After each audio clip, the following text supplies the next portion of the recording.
যখন কবরওয়ালা জীবিত হয়ে গেল, মুসা কালিমুল্লাহ, মুসা পয়গম্বর কবরওয়ালাকে বলেন, ও কবরওয়ালা ভাই, যাওয়ার সময় দেখলাম কবরের মধ্যে আযাব। এখন দেখা যায় কবরের মধ্যে আযাব নাই, তার কারণটা কি? কেমন করে কবরের আযাব বন্ধ হয়ে গেল?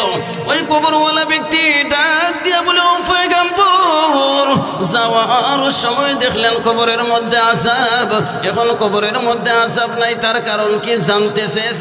তাহলে জানেন, তাহলে বুঝেন, তাহলে আপনি জানেন। ও পয়গম্বর, আমার স্ত্রী যখন আমি দুনিয়া থেকে চলে যাব, আমার স্ত্রী সকরাতের সময় আমার স্ত্রীর কাছে বললাম, রে স্ত্রী, আমাদের একটা সন্তান রয়েছে, ওই সন্তানের যখন লেখাপড়ার বয়স হয়, লেখাপড়ার বয়স হইলে ওই সন্তানকে তুমি সর্বপ্রথম বিসমিল্লাহির রহমানির রহিমের সবকটা শিক্ষা দেওয়াইবা হুজুরের কাছে। বলেন আল্লাহু আকবার, আল্লাহু আকবার। বলে স্ত্রী ঢাক দিয়া বলে, স্বামী আমার, আপনার কথা মতো আমি যখন সন্তানের লেখাপড়ার বয়স হয়, ওই সন্তানকে আমি আমার হুজুরের কাছে নিয়ে যাব। স্ত্রী কি করলো?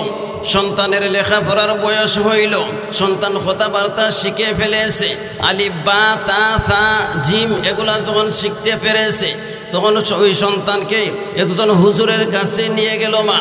হুজুরের কাছে যখন নিয়ে যায়, গিয়ে বলে, গো হুজুর, মেহেরবানি করিয়া আপনি আমার সন্তানকে সর্বপ্রথম বিসমিল্লাহির রহমানির রহিমের সবক শিক্ষা দাও।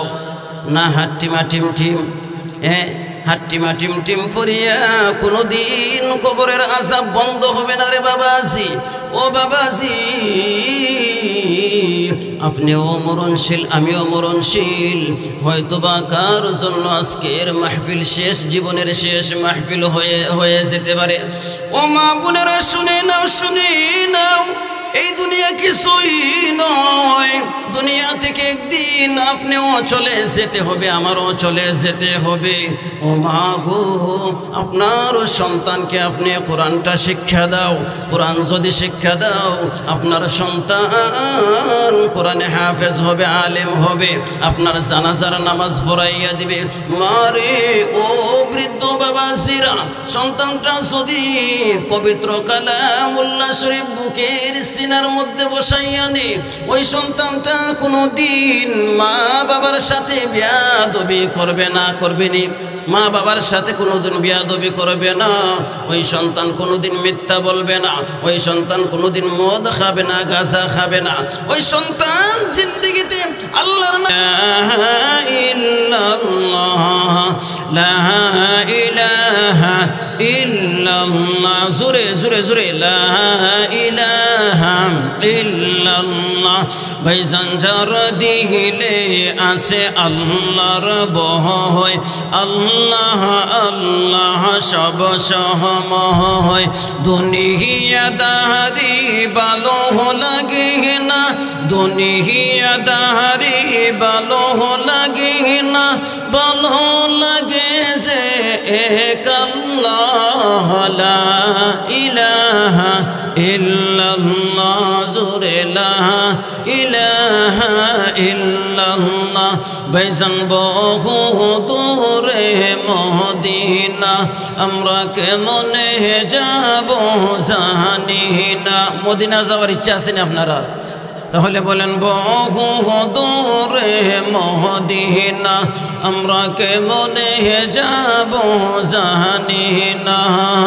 দয়া করো দয়ার আল্লাহ, দয়া করো দয়ার আল্লাহ, ফুরাও মনের বাসনা, লা ইলাহা ইল্লাল্লাহ, লা ইলাহা ইল্লাল্লাহ, লা ইলাহা ইল্লাল্লাহ, লা ইলাহা ইল্লাল্লাহ, মুহাম্মাদুর রাসূলুল্লাহ সাল্লাল্লাহু আলাইহি ওয়াসাল্লাম।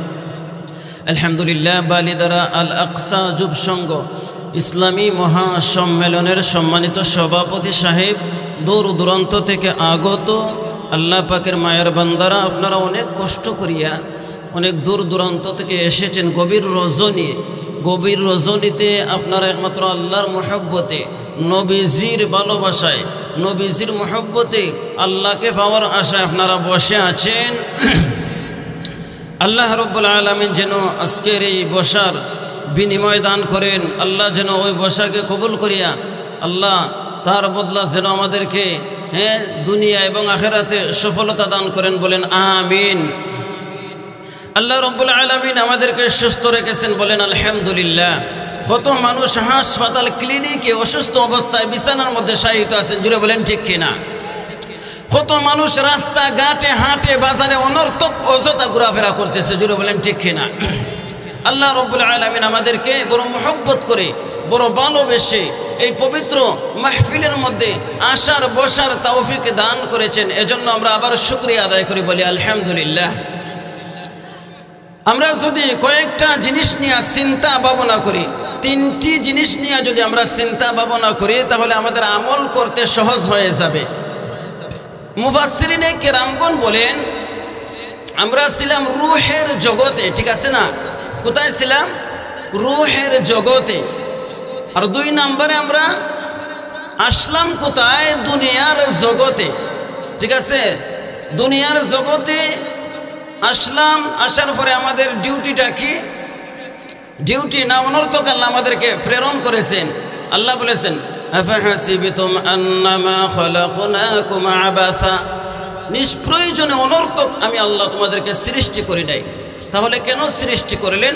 অন্য আয়াতে বলেন, ওয়ামা খালাকতুল জিন্না ওয়াল ইনসা ইল্লা লিয়াবুদুন।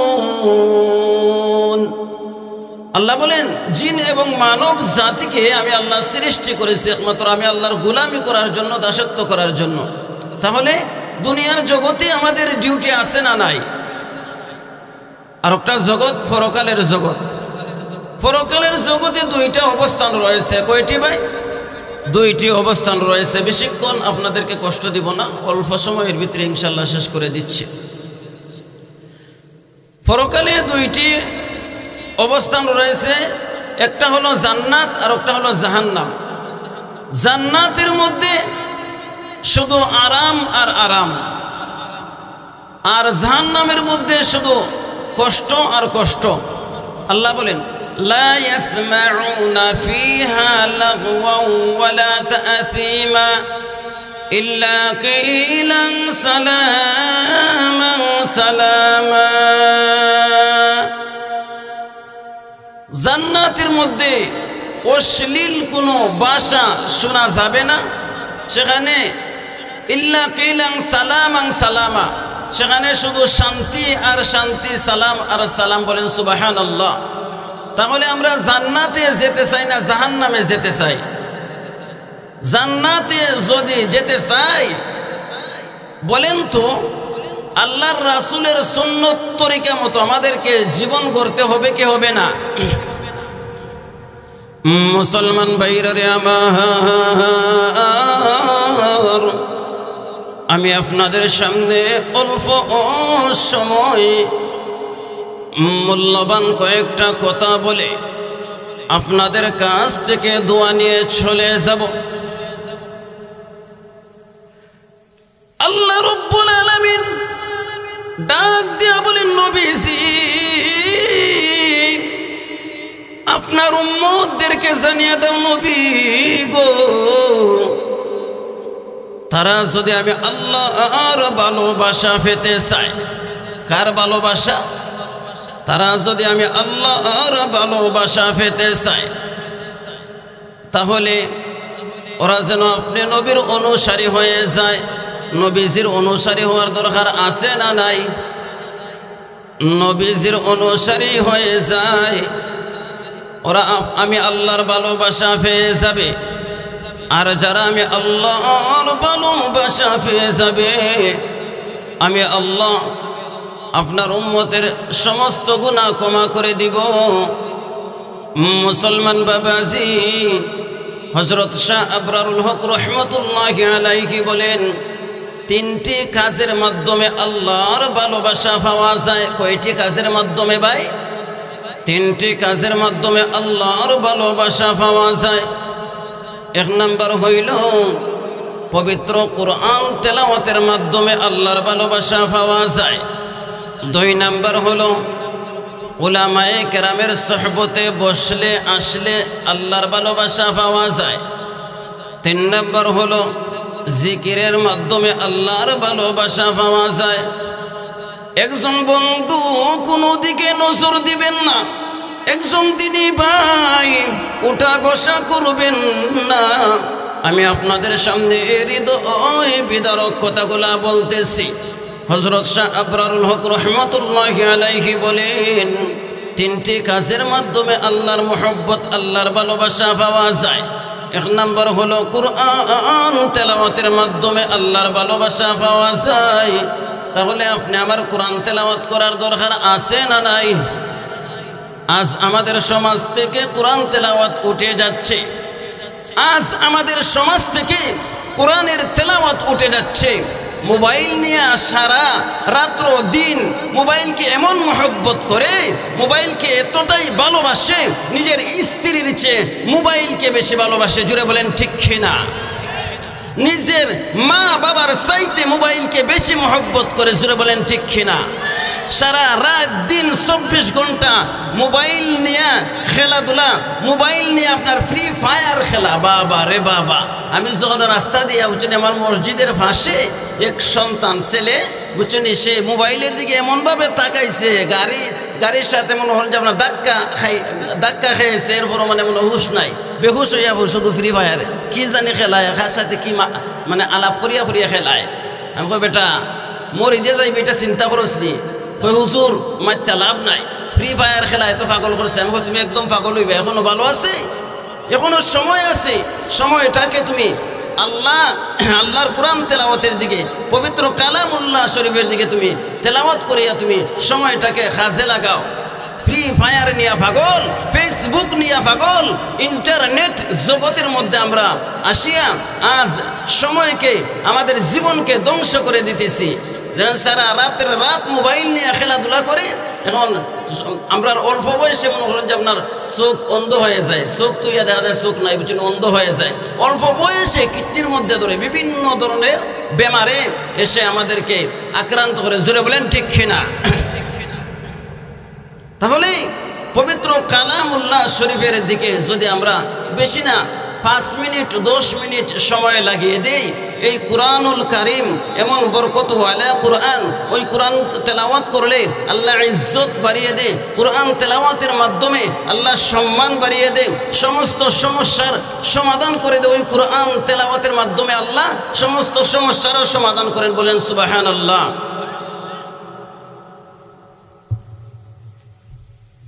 সমাধান চাও যদি জীবনে মরণে, ফিরে যাও খুঁজে নাও সকুরা কোরআনে।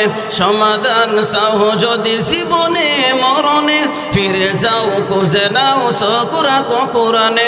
সমাধান, আপনারা একটু বলেন, সমাধান চাও যদি জীবনে মরণে, ফিরে যাও খুঁজে নাও সকুরা কোরআনে।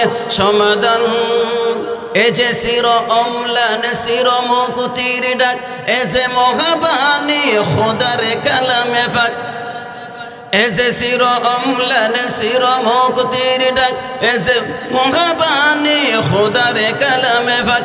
এই দুনিয়া আর সেই দুনিয়া, এই দুনিয়া আর সেই দুনিয়া, মুক্তি পাবে তুমি দোজাহানে। সমাধান চাও যদি জীবনে মরণে, ফিরে যাও খুঁজে নাও সকুরা কোরআনে। সমাধান, তাহলে কোরআনের মধ্যে চোখ রাখতে হবে কি হবে না? মুসলমান ভাইরারে আমার, পবিত্র কালামুল্লাহ শরীফ তেলাওয়াত করলে পরে ওই পবিত্র কালামুল্লাহ শরীফ তেলাওয়ার বিনিময়ে আল্লাহ রব্বুল আলামিন গুনাহ ক্ষমা করে দেয়। যে ব্যক্তি কোরআন তেলাওয়াত করলো তার আত্মীয় স্বজনের কবরের আযাব আল্লাহ মাফ করে দেয়। মা বাবা যদি কবরের মধ্যে চলে যায়, মা বাবার কবরের আযাব আল্লাহ মাফ করে দেয় সন্তানের ওসিলায়। ও বাবা, ইমাম ফখরুদ্দিন রাজি রহমতুল্লাহি আলাইহি তাফসিরে কাবিরের মধ্যে উল্লেখ করেন, একজন মুসা পয়গম্বর রাস্তা দিয়া হাইটা হাইটা যাইতেছে। কোথায় যাইতেছেন? রাস্তা দিয়া হাঁটতেছে। এমন সময় লক্ষ্য করে দেখলেন কবরের মধ্যে আযাব হইতেছে। একটা কবরের মধ্যে খুব বেশি ভয়ঙ্কর আযাব হইতেছে। আল্লাহর পয়গম্বর মুসা কালিমুল্লাহ কবরের আযাব দেখিয়া মুসা কালিমুল্লাহ উনি কান্নায় ভেঙ্গে পড়লেন আর বলেন, আল্লাহ, জানি না কার মায়ের কবরের মধ্যে আযাব, কার বাবার কবরের মধ্যে আযাব, আল্লাহ জানি না কার আত্মীয় স্বজনের কবরের মধ্যে আযাব। আল্লাহর পয়গম্বর মুসা কালিমুল্লাহ কবরের আযাব দেখিয়া উনি আল্লাহর দরবারে কান্না শুরু করে দিলেন আর বলেন, আল্লাহ, কবরের মধ্যে ভয়ঙ্কর আযাব হইতেছে, কবরের আযাব আল্লাহ আপনি মাফ করিয়া দাও। আল্লাহর পয়গম্বর মুসা কালিমুল্লাহ যখন উনি গন্তব্যস্থানে চলে গেলেন, গন্তব্যস্থান থেকে আসার সময় লক্ষ্য করে দেখলেন আল্লাহর পয়গম্বর মুসা কালিমুল্লাহ লক্ষ্য করে দেখলেন ওই ব্যক্তির কবরের আযাব বন্ধ হয়ে গেছে। বলেন সুবহানাল্লাহ। اے برادر حفظ قرآن شدر جاہ شادی نست دنیا ہو شدر کندن قرآن بوات ذکر لسا ہر کرائی نست حسن اج مخلصا بولو اول علبا تا نخونی دے قرآن درس کندن قیتوانی واعتصموا بحبل الله جميعا। তাহলে পবিত্র কালামুল্লাহ শরীফকে আঁকড়ে ধরার দরকার আছে না নাই? কোরআন তেলাওয়াতের দরকার আছে না নাই?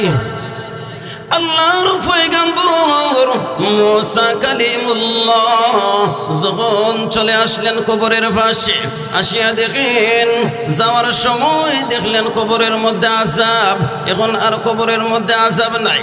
মুসা পয়গম্বর আল্লাহর দরবারে বলেন, আল্লাহ, যাওয়ার সময় দেখলাম কবরের মধ্যে আযাব, এখন দেখা যায় কবরের মধ্যে আযাব নাই। আল্লাহ, কারণটাকে আমি জানতে চাই। আল্লাহ, কেমন করে ওই ব্যক্তির কবরের আযাব বন্ধ হয়ে গেল? মুসা কালিমুল্লাহ যখন জানতে চেয়েছেন, আল্লাহ বলেন, ও পয়গম্বর, আমার কাছে না জানিয়া কবরওয়ালাকে বলো, কবরওয়ালাকে আমি আল্লাহ জীবিত করে দেব।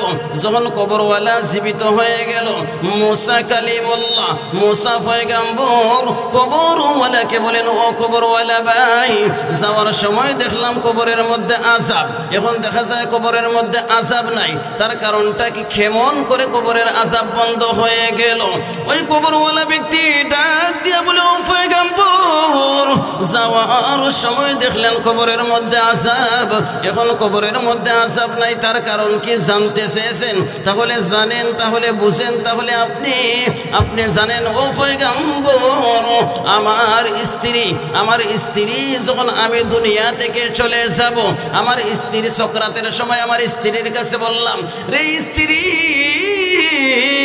আমাদের একটা সন্তান রয়েছে, ওই সন্তানের যখন লেখাপড়ার বয়স হয়, লেখাপড়ার বয়স হইলে ওই সন্তানকে তুমি সর্বপ্রথম বিসমিল্লাহির রহমানির রহিমের সবকটা শিক্ষা দেওয়াইবা হুজুরের কাছে। বলেন আল্লাহু আকবার।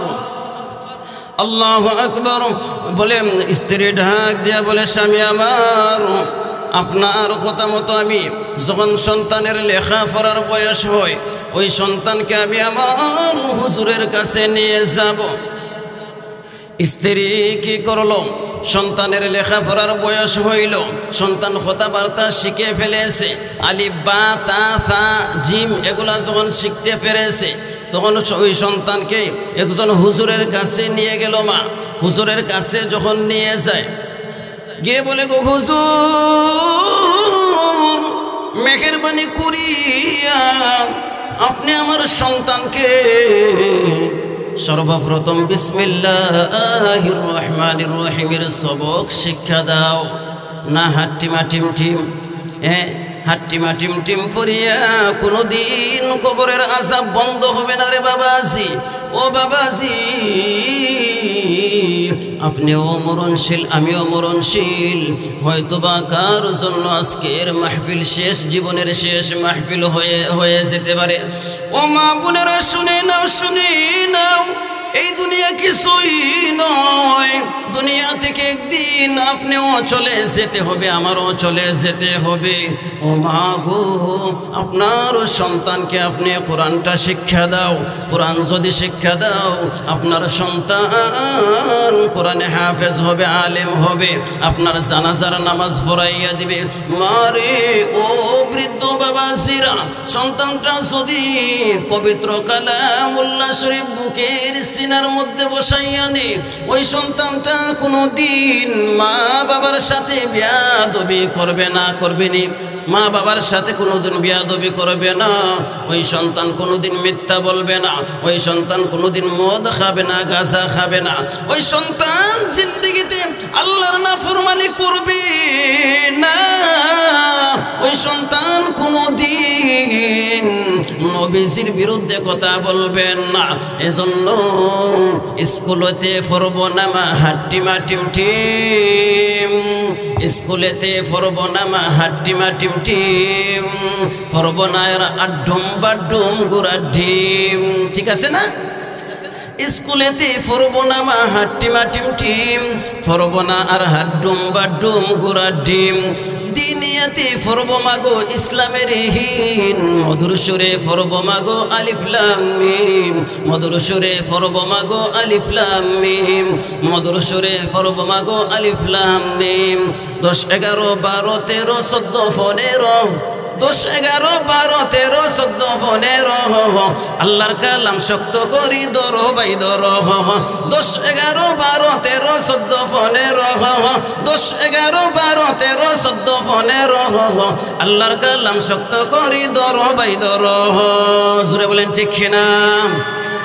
ওয়াতাসিমু বিহাবলিল্লাহি জামিআ।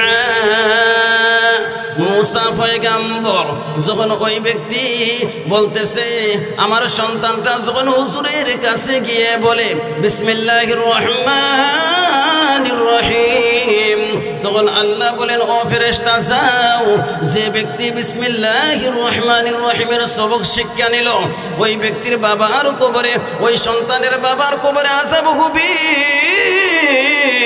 না, কবরের আযাব বন্ধ করে দাও। ফেরেশতার মাধ্যমে আল্লাহ রাব্বুল আলামিন কবরের আযাব সঙ্গে সঙ্গে বন্ধ করে দিলেন। বলেন সুবহানাল্লাহ। গভীর রজনী হয়ে গেছে, আর বেশিক্ষণ লম্বা করতে চাই না, তো আপনারা একটু দান খয়রাত করবেন ইনশাআল্লাহ। কোরআনের মাহফিল তো, আপনাদেরকে কষ্ট দিতে চাই না। আচ্ছা, আরো 10 মিনিট বয়ান করতাম না, শেষ করে দিতাম। বলেন আপনি? জি, 10 মিনিট না, আধা ঘন্টা, 10 মিনিট।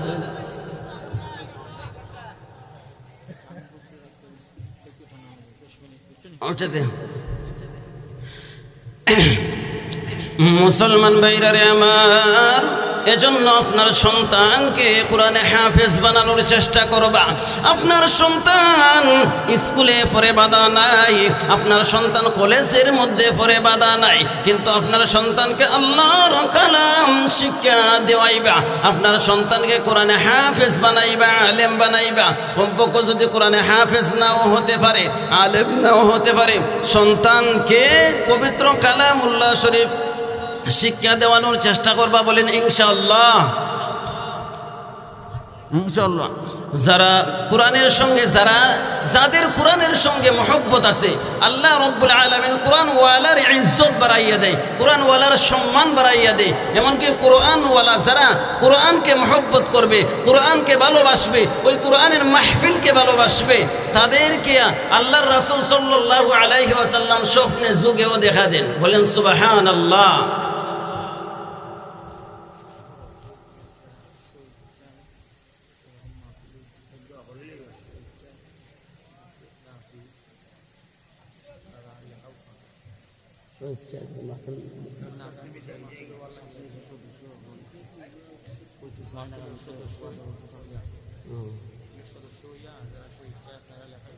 আচ্ছা,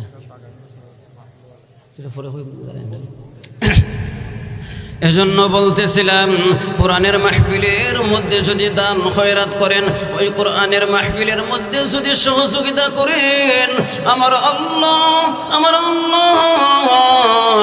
আপনাদেরকে মহব্বত করবেন। এমনকি নবীজিকে স্বপ্নে যুগেও দেখাইতে পারেন। ও বাবাজি, শামসুদ্দিন সাহাবী রহমতুল্লাহি আলাইহি 722 হিজরিতে শামসুদ্দিন বা সাহাবী রহমতুল্লাহি আলাইহি অনেক বড় একজন মুহাদ্দিস ছিলেন। তিনি অনেক হাদিসের কিতাব লিখেছেন। আল্লাহর ওলি শামসুদ্দিন সাহাবী রহমতুল্লাহি আলাইহি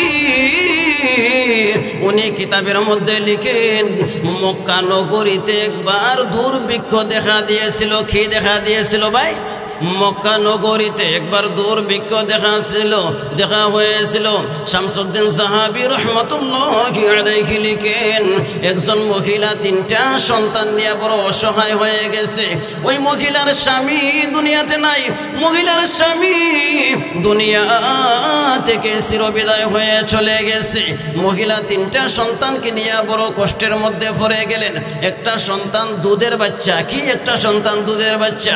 ওই সন্তানটা হাউ মাউ করে কান্না করে, আর 2টা সন্তান বলে, মা গো পেটের কি দায়ের ভালো লাগে না রে মা, ও মা পেটের কি দায়ের ভালো লাগে না, মা গো আপনি না বলেছেন নবী বংশের মহিলা কোনদিন খাবারের জন্য কষ্ট করবে না রে মা, মা গো আপনি একটা ব্যবস্থা করেন রে মা, পেটের কি দায় ভালো লাগে না।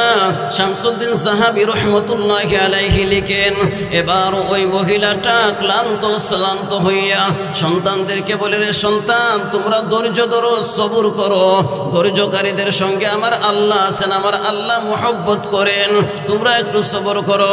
ওই মহিলা একটা খাজুর গাছের মধ্যে হেলান দিয়া যখন বসে আছে, বাবাজি মুসলমান ভাইরারে আমার, ও বন্ধুরা শুনে নাও, ওই মহিলা খাজুর গাছের মধ্যে হেলান দিয়া যখন বসে আছে, ওই মহিলা ক্লান্ত হইয়া যখন ঘুমের মুখরে চলে যায়, ঘুম চলে আসে, মহিলা স্বপ্নে দেখলো আল্লাহর পয়গম্বর মহিলার কাছে চলে এসেছেন, আর বলে, মা গো তোমার খাদ্য মক্কা নগরীতে নয় রে মা, ও মা তুমি বলখ শহরে চলে যাও, বলখ শহরে তোমার জন্য খাদ্য অপেক্ষা করতেছে।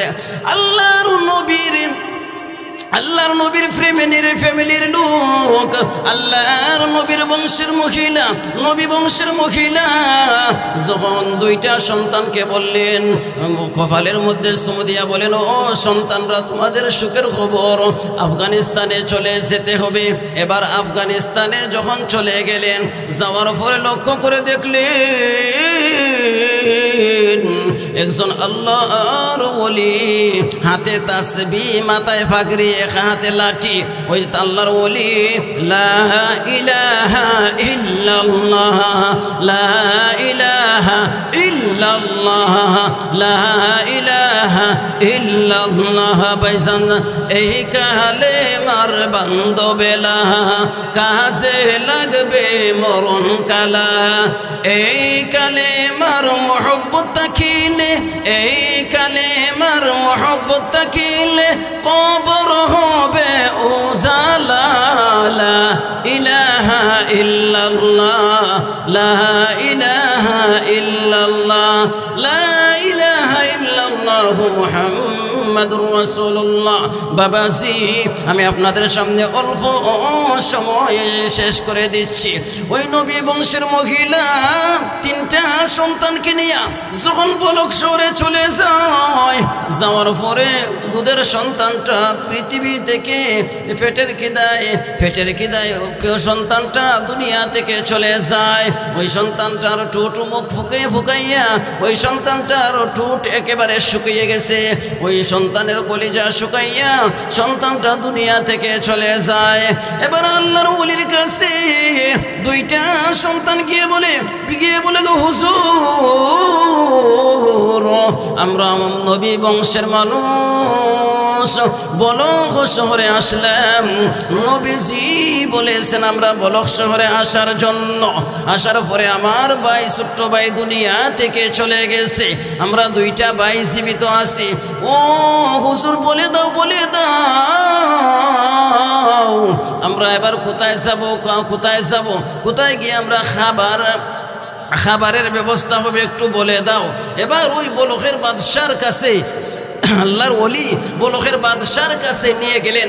বলকের বাদশার কাছে যখন নিয়ে গেলেন, বলকের বাদশার এই যে পাহারাদার প্রহরীরা সিকিউরিটি যে বাজারা আছে ওরা বলতেছে হে মা ওই দুইটা বাচ্চাকে নিয়ে আপনি কিসের জন্য এসেছেন?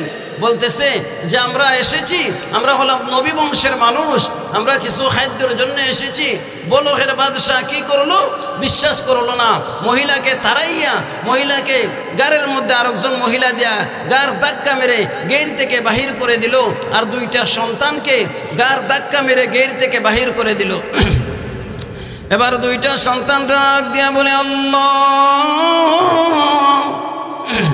কেমন করি গো আল্লাহ আমাদেরকে গার ধাক্কা মেরে বের করে দিল, আল্লাহ মেহেরবানি করিয়া আপনি তো ইচ্ছে করিলে গো আল্লাহ ওই বলকের বাদশার বিচার করতে পারেন। আল্লাহ এরপর আমরা বদ্ধ দেই না গো আল্লাহ, আল্লাহ আপনি ইচ্ছে করলে আমাদের খাবারের ব্যবস্থা করতে পারেন। বলকের বাদশাহ আমাদেরকে এভাবে গার ধাক্কা মেরে দিয়েছে, আমাকে এভাবে আঘাতের পর আঘাত করেছে, বড় সন্তানের দুইটা দাঁত ভেঙে গেছে। ওই দুইটা সন্তান আল্লাহর ওলির কাছে চলে যায়, গিয়ে বলে গো হুজুর আপনি আমাদেরকে পাঠিয়েছেন গো হুজুর, আমরা বলকের বাদশার কাছে চলে গেলাম, আমার মাকে আঘাত করেছে, আমাদেরকে এভাবে আঘাত করেছে, মেহেরবানি করিয়া আপনি আমাদের একটা ব্যবস্থা করিয়া দাও। এবার আল্লাহর ওলি ডাক দিয়া বলে তাহলে তোমরা চলো এই যে একটা অগ্নি পূজক আছে, বলক শহরে একজন অগ্নি পূজক আছে।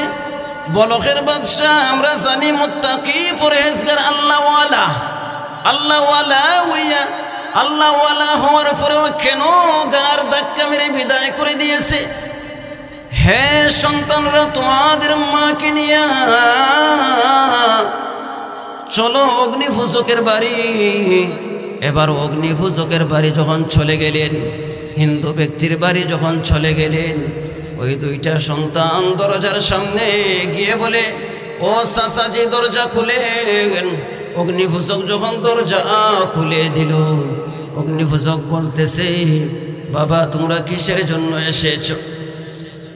দুইটা সন্তানকে যখন বলতেছে তোমরা কিসের জন্য এসেছো, বলে অগ্নিপূজক চাচাজি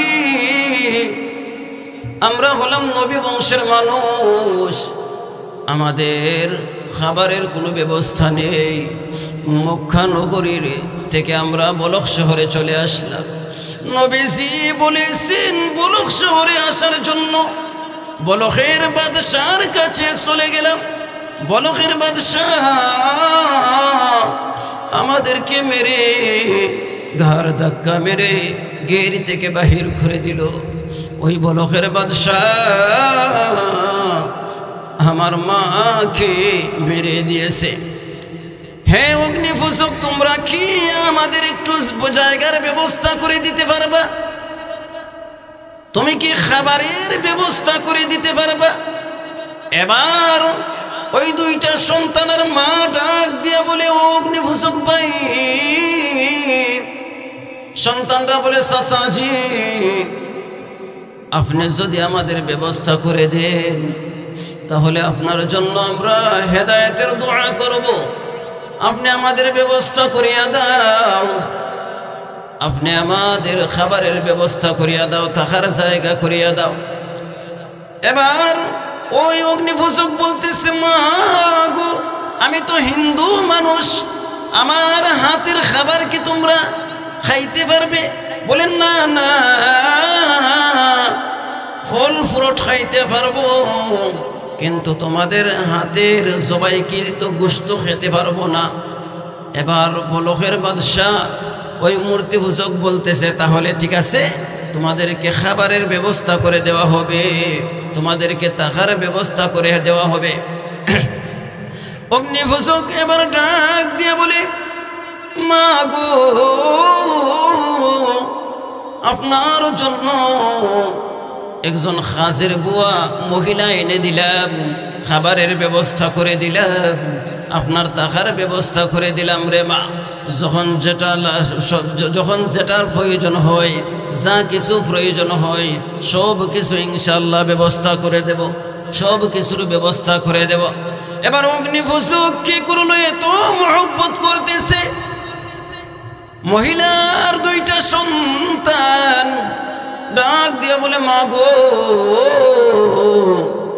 মুসলমান হইয়া মুসলমানকে জায়গা দিল না রে মা, মুসলমান হইয়া কালমাওয়ালা হইয়া কালমাওয়ালাকে জায়গা দিল না। এ বাবা, যে একটু কান্না করার চেষ্টা করেন, আর কয়েক মিনিট ইনশাআল্লাহ আপনাদের কাছ থেকে বিদায় নিয়ে যাব। মুসলমান হইয়া মুসলমানকে জায়গা দিল না, কালমাওয়ালা হইয়া কালমাওয়ালাকে জায়গা দিল না, অগ্নিপূজক হইয়া হিন্দু ব্যক্তি হইয়া আমাদেরকে থাকার ব্যবস্থা করে দিল, অগ্নিপূজক হইয়া আমাদেরকে খানার ব্যবস্থা করে দিল। মা গো, আল্লাহর দরবারে দুইটা হাত উঠাইয়া ওই অগ্নিপূজকের জন্য দোয়া করতে হবে, যেন আল্লাহ হেদায়াত দিয়ে ধন্য করে দে। এবার জনম দুঃখ মা কি করলেন, বলে, হে সন্তানরা শুনি নাও, তোমরা 2 রাকাত নামাজ আদায় করো, আমিও নামাজ আদায় করব। এবার তারা নামাজ আদায় করিয়া আল্লাহর দরবারে দুইটা হাত উঠাইল। দুইটা সন্তান বলে, মা গো, আমরা দোয়া করব, আর আপনি শুধু আমিন আমিন বলবেন। গভীর রজনীতে যখন সন্তান, দুইটা সন্তান আর মা ওযু বানাইয়া জায়নামাজের মধ্যে দাঁড়িয়ে গেলেন, জায়নামাজের মধ্যে দাঁড়াইয়া ওরা কি করলো, নামাজ আদায় করিয়া দুইটা হাত উঠাইল। সন্তানরা বলে, আল্লাহ, যে অগ্নিপূজক মুসলমান হইয়া আমাদেরকে তাড়াইয়া দিয়েছে, ওই মুসলমান হইয়া আমাদেরকে তাড়াইয়া দিয়েছে, ওই বলখের বাদশা কি জানে না, ও আম্মা সাইলা ফালা তানহার, ও কি জানে না, সে তার নিজের কপাল ফুরাইছে, সে আমাকে তাড়াইয়া দেয় না, বরং জাহান্নামের মধ্যে তার জায়গাকে, জাহান্নামের মধ্যে সে তার জায়গাকে বাসস্থান করেছে। জাহান্নামে যাওয়ার জন্য, আল্লাহকে নারাজ করার জন্য সে কি করলো, আমাদেরকে তাড়িয়ে দিয়েছে। ও আল্লাহ, যে অগ্নিপূজক আমাদেরকে থাকার জায়গা দিয়েছে, খাবারের জায়গা দিয়েছে, আল্লাহ খাবারের ব্যবস্থা করে দিয়েছে, ওই অগ্নিপূজককে আপনি হেদায়াত দিয়া ধন্য করে দাও, ওই অগ্নিপূজককে কালেমা পড়ার তৌফিক দান করিয়া দাও।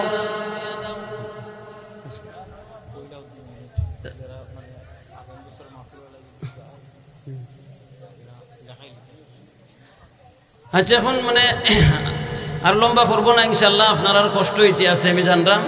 আপনারা আগামী বছর মাহফিলের জন্য যে বাজারা লেখাই লৌকা ইনশাল্লাহ, হুজুর আসেন লিখে লইবা। আপনারা সে কত দিতে পারবা, সে মনে হয় প্যান্ডেল দিবা, মাইক দিবা। হ্যাঁ, যে